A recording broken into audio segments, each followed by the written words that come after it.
Voter তালিকায় জালিয়াতির অভিযোগকে কেন্দ্র করে আবারও উত্তাল হয়ে উঠেছে ভারতের রাজনীতি।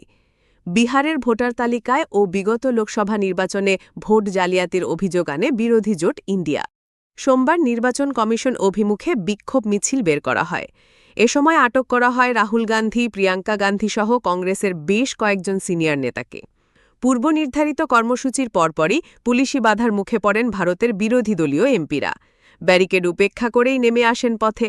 বিহারের ভোটার তালিকায় ভুল এবং লোকসভা নির্বাচনে ভোট জালিয়াতির অভিযোগে বিক্ষোভ কর্মসূচির ডাক দেয় বিরোধী শিবির ইন্ডিয়া জোট, যাতে অংশ নেন রাহুল গান্ধী, প্রিয়াঙ্কা গান্ধী, শারদ পাওয়ার সহ বিরোধী দলের বেশ কয়েকজন সিনিয়র নেতা।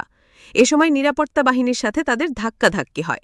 এক পর্যায়ে নির্বাচন কমিশন অভিমুখে মিছিল বের করা হলে রাহুল গান্ধী, প্রিয়াঙ্কা গান্ধী সহ বেশ কয়েকজনকে আটক করা হয়। এ সময় ক্ষোভ জানিয়ে বিরোধী নেতারা বলেন, স্বৈরাচারী আচরণের মাধ্যমে কেড়ে নেওয়া হচ্ছে সাংবিধানিক অধিকার। তবে ক্ষমতাসীন বিজেপির অভিযোগ, গণতন্ত্রের নামে পরিস্থিতি অস্থিতিশীল করে তুলছে বিরোধী জোট।